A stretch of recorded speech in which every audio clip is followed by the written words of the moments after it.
Nông video này chúng tôi chạy rộng lệ cho mùi bóng ổn, xoay ẩm tí phiếp tàn tấn ở viên Campuchia nâng ở Tây Thái. Nông video này chúng mình lực làm kỳ chủng đạch sầm khăn. Tí mũi hay là với Thái trong lục MOU TP ta ai miền sẵn kriêm chung tí bấy cát làm đại rư tệ. Dương thui ca sắc xa ẩm tí pratika hẹt ca chỉ muốn bằng tốt mô dương mình thui ca vì phía si chùm râu từ lời bánh hà này. Tí mũi tiệu tông từ nâng ca trong lúc MOU ra bó thầy. Đôi để dương ban đơn thà ca bị ngay tì mà phây bằng mũi khai mỹ nia năm tì bọn mà phây bằng mũi cần lòng tàu thmai ní. Cả nạ cam mà ca bị xe ra bó sập hìa thấy ban sầm rạch bó cho nó chia ai cái chắn. Đó là nụ xa hỏi lúc cho nâu anh nụ xa rana này ca giúp dối là viên Campuchia nâng thấy năm tì bọn hay đa anh nụ xa rana ní. Phía ban khai tây chia mua là than krư. Sầm rạp Campuchia nâng thấy không cả bỏ bổng cô prung đán. Để ban anh vót đầm nà ca dễ về chiêng mà phây pram năm mô đi. Hay là với ban chia thay trong lúc anh nụ xa rana ní. Kìm hô ra bó thấy nụ cư sập hìa thấy ban an thả anh nụ xa rana ní ca dụ dùl ní. Vì ọt miên mua là than chụp bạc lúa. Hay vì mình bổng ra ở Paul Prajoj ra bỏ ra tây thầy. Đấy có việc cát miên lãng bằng tọa bì miên ca chùm rinh ở lúc anh nụ xa rana năm bì bọn mũi. Đây chỉ anh nụ xa rana sau đây ông bì đàn sầm bọt ở viên Campuchia thấy. Bà sập hìa krom nệ chưu nè dùng ra bỏ thấy. Chùm rinh ở lúc cao bì khai thú năm bì bọn mà phây pram còn lon tàu thmai đi. Sầm rạp krom nệ nè dùng bài chiết nè dùng chưu ra bỏ thấy. Ở với đại bộ kê trong bàn nô cử chia ca bò sầm ạt cho công tích cho tiền sòng nâu mua là than cô ca này ca thuê ca nghe bài chụp bắn ở viên Campuchia nên có thể thấy hay trâu oi ở với cứ trâu chập đám sai chụp mày làm vinh tiền sòng thì pro bộ kê lực lang thả ảnh nụ sarana năm pi quan ấy việc ai tự tam sân thị sinh nhà barang xiêm năm 1404 năm 1407 ได้ធ្វើឲ្យបាត់បង់នៅផលប្រយោជន៍របស់ប្រទេសថៃសម្រាប់ភាគីកម្ពុជាក្រោយពេលថៃបានលើកឡើងនោះគឺកាលពីថ្ងៃទី27ខែមិនិនាឆ្នាំ2026រដ្ឋលេខាធិការដ្ឋានកិច្ចការព្រំដែនកម្ពុជាហើយនឹងអ្នកនាំពាក្យរាជរដ្ឋាភិបាលកម្ពុជាឯកឧត្តមប៉ែនបូណាបានច្រានចោលបានជំទាស់យ៉ាងដាច់អហង្ការនៅការប៉ុនប៉ងtrong lúc anh nụ sarana này cả dục dồn đi Campuchia an thả anh nụ sarana đi việc cư chia sân thị sân nhà on trại chiến đại miên cả tập kịch hai chữ bám rồi còn miên chùm non hai chữ bám hay tới ban trong bệnh chi nấu ông cá xã hạ để chi chiến phát crom anh nụ sân nhà thì còn văn sáy đây ông pi chữ bám này sân thị sân nhà on trại chiến Campuchia nấu tại an thả hay mình ai lúc anh nụ sarana chia ai cả to phía ký đời xa tại mùa là hết bánh hà dụ bài nó không sợ có bọc luôn đủ tệ anh nói dân thua cả bị phía ta với tới chia dứt xa chia chùm nói ai cầm bắnในcả trong lúc anh nụ sarana ra bỏ và tây thấy hay ta với tới chia dứt xa ra bỏ Campuchia nó không cả phải chăng to tuổi chỉ mùi nâng và tây thấyสำหรับประเทศไทยตามระยะการปลดอนุสาปีสพีจ้องไอ้ลูกอนุสารณะนุคือไทยกำปุงแต่เจียมบังการเรายุทธศาสตร์หรือก่อใบกอลมุยได้แก่หาถาลิกอลวัคชูมนุคือจ้องบังการจนล็อกประหองในฉบับเราขนมนัดปุ่มนัดกรมเดชเจียนยมจุลระบไทยปุกเกจือถาประสันบากูกาฉบับบัตรทานกเตยุดเอาไว้ได้ดำเนินการจมูกหนึ่งประเทศกัมพูชีเราบานลบจ่อให้เมียนกันนักกรรมการปรุงดันจุ่มร้อนุไทยโยธาโคลนไอบ่งแวสถานการเอาไว้ตระการปล่อยเจนอมนายโดยไอตะเลยอมนายยังสองแต่นุคือเนี่ยครั้งคือจีนเนี้ยให้ไทยรวมพึ่งพาตามระยะในการกรุบกรองกันกับตึกใดกัมพูชีมูดในเนียเปปัจจุบัน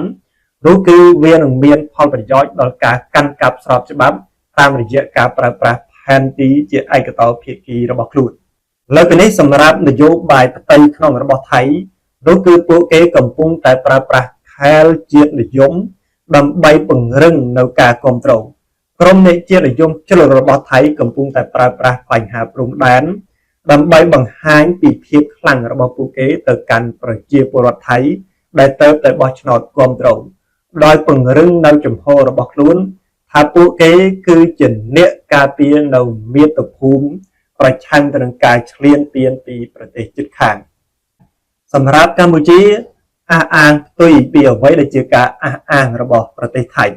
នោះគឺកម្ពុជាផ្អែកទៅលើជំហរដ៏រឹងមាំខាងផ្នែកច្បាប់អន្តរជាតិកម្ពុជាបដិសេធថែមទាំងមិនពិភាក្សាឬក៏មិននិយាយជាមួយថៃស្ដីអំពីការលុបអនុសារណៈនៃការយោគយល់វាគឺជាយុទ្ធសាស្ត្រដែលប្រកបដោយបទវិន័យច្បាស់លាស់ឬក៏គេហៅថាជា strategic discipline នោះគឺបទវិន័យខាងផ្នែកយុទ្ធសាស្ត្រដែលការគិតការរៀបចំយុទ្ធសាស្ត្រគឺត្រូវបានគិតគូរយ៉ាងម៉ត់ចត់និងមានការប្រុងប្រយ័ត្នខ្ពស់សម្រាប់ជាការគិតការយល់របស់ខ្ញុំយល់ថា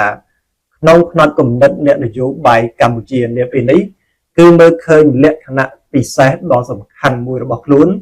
នោះគឺកម្ពុជាមានឧត្តមភាពខាងផ្នែកសិលធម៌ឬក៏ឧត្តមភាពខាងផ្នែកច្បាប់អន្តរជាតិតាមរយៈការប្រកាន់ខ្ជាប់ទៅលើអនុសារណៈនៃការយោគយល់វាគឺជាការបង្ហាញសារទៅកាន់ពិភពលោកទៅកាន់អង្គការសហប្រជាជាតិទៅកាន់អាស៊ានថាកម្ពុជាគឺជាអ្នកគោរពច្បាប់ជាអ្នកដើរតាមច្បាប់ក៏ប៉ុន្តែថៃឯណោះគឺជាអ្នករំលោភបំពានច្បាប់អន្តរជាតិសម្រាប់ខ្ញុំក៏យល់ផងដែរថាអ្នកនយោបាយកម្ពុជានាពេលនេះមើលឃើញឬក៏យល់ថាសកម្មភាពរបស់ថៃនាពេលនេះគឺជាយុទ្ធសាស្ត្រត្រៀមដើម្បីបង្កទៅជាសង្គ្រាម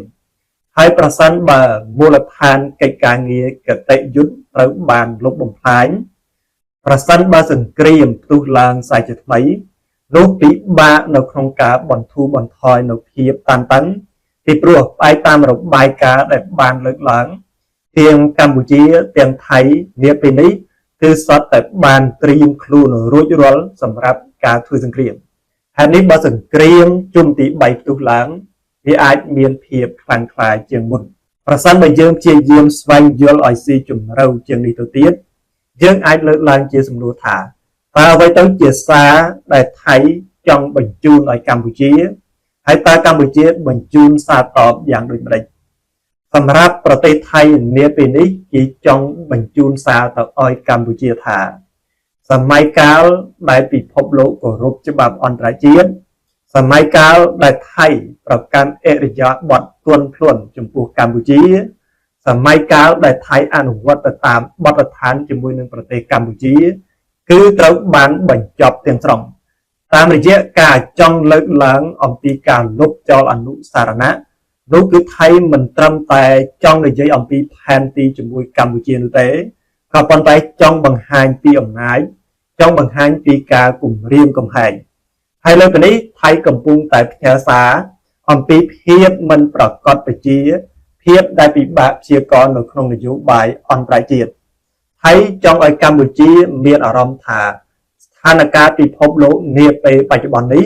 គឺគ្មាននរណាម្នាក់ធានាឲ្យប្រទេសដទៃនោះទេតាមរយៈការចង់ដកអនុសារណៈនៃការយោគយល់ថៃកំពុងតែនិយាយថាយើងលែងគោរពឬក៏ដើរតាមគោលការណ៍ចាស់គោលការណ៍រវាងអ្នកនិងខ្ញុំទៀតហើយ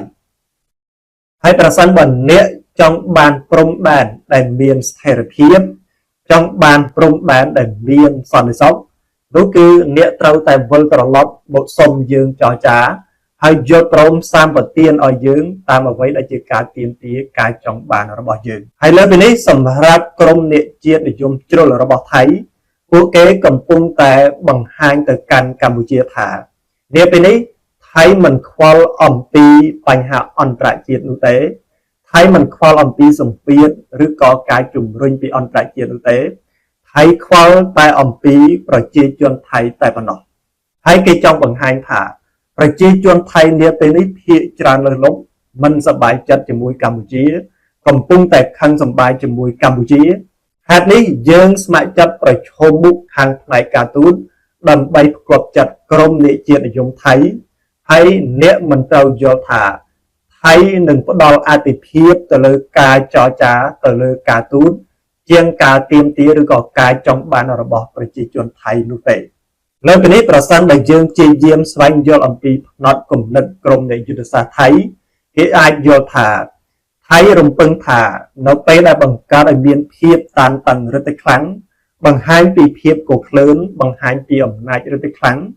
ពួកគេអាចបង្កើតឲ្យមានការព្រួយបារម្ភការភ័យតក់ស្លុតនៅក្នុងចំណោម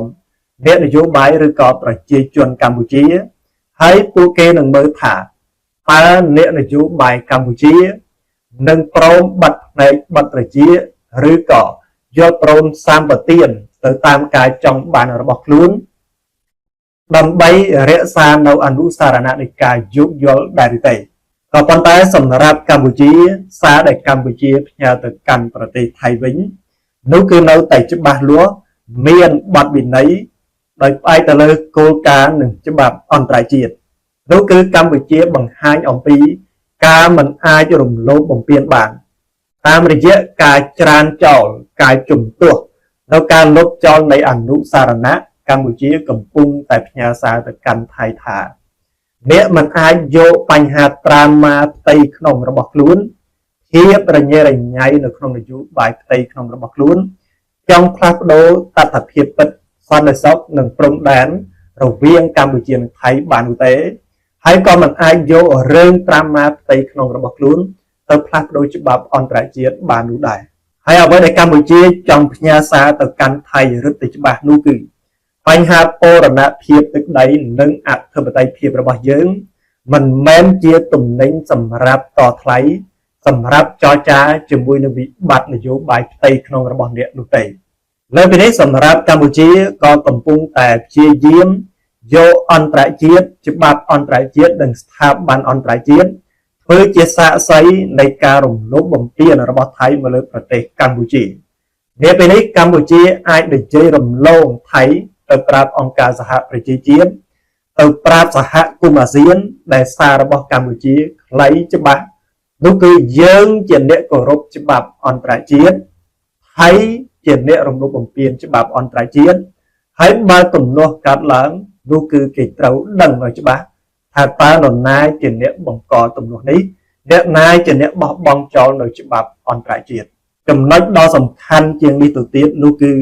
សម្រាប់កម្ពុជានិងថៃនាពេលនេះកំពុងតែសម្លឹងមើលគ្នាទៅវិញទៅមកថាតើអ្នកណាជាអ្នកបន្ទាន់ជំហរមុនតើនរណាជាអ្នកបោះជំហានរំលោភគោលការណ៍តើនរណាជាអ្នកធ្វើបង្កកំហុសមុនហើយតើនរណារក្សាជំហរបានរឹងមាំខ្លាំងជាងសម្រាប់អ្នកនយោបាយថៃដូចបានលើកឡើងពួកគេកំពុងតែគិតថាកម្ពុជាដែលភ័យខ្លាចសង្គ្រាមជុំទី3គឺនឹងវិលទៅរកតុចរចាហើយយកព្រមសម្បទានតាមការចង់បានរបស់ថៃសម្រាប់កម្ពុជាវិញយល់ថាប្រសិនបើថៃពិតជាលុបចោលនៅអនុសារណៈនៃការយោគយល់វាគឺជាការបំផ្លាញនៅការទូតរបស់ថៃនៅលើឆាកអន្តរជាតិជាការបំផ្លាញនៅកេរ្តិ៍ឈ្មោះរបស់ថៃដែលនេះគឺជាតម្លៃដ៏ធំដែលកម្ពុជារឹតតែមានប្រៀបរឹតតែខ្លាំងខាងផ្នែកការទូតនិងច្បាប់អន្តរជាតិចំណុចដ៏សំខាន់មួយទៀតដែលខ្ញុំចង់ចែករំលែកជាមួយនឹងបងប្អូនទាំងអស់គ្នានោះគឺភាពជាអ្នកដឹកនាំហើយនឹងកិច្ចសន្យានៅក្នុងការដឹកនាំមិនថារដ្ឋឬក៏នយោបាយឬក៏ធុរកិច្ចគេមានគំនិតដ៏សំខាន់មួយនោះគឺសុចរិតភាពនៃការគោរពទៅតាមកិច្ចសន្យានិងកិច្ចព្រមព្រៀងប្រសិនបើអ្នកបានបង្កើតភាពជាដៃគូដូចជាអនុសារណៈនៃការយោគយល់បានឯកភាពបានព្រមព្រៀងរួចជាស្រេចបាត់ទៅហើយក៏ប៉ុន្តែស្រាប់តែក្រោយមកអ្នកមានអារម្មណ៍ថាវាមិនល្អសម្រាប់អ្នកហើយអ្នកចង់បំផ្លាញវាចោលនោះគឺអ្នកប្រៀបដូចជាបំផ្លាញនៅកេរ្តិ៍ឈ្មោះរបស់ខ្លួននៅឆាកអន្តរជាតិដល់ពេលដែលមេដឹកនាំលុបចោលនៅកិច្ចព្រមព្រៀងដែលមានស្រាប់វាមិនមែនជាសញ្ញាការបង្ហាញពីភាពខ្លាំងនោះទេក៏ប៉ុន្តែជាការបង្ហាញពីភាពទន់ខ្សោយពីការបែកបាក់នៅក្នុងផ្ទៃក្នុងហេតុនេះតើពួកគេចង់យកបញ្ហាខាងក្រៅដើម្បីព្យាយាមផ្សះផ្សានៅបញ្ហាផ្ទៃក្នុងរបស់ខ្លួន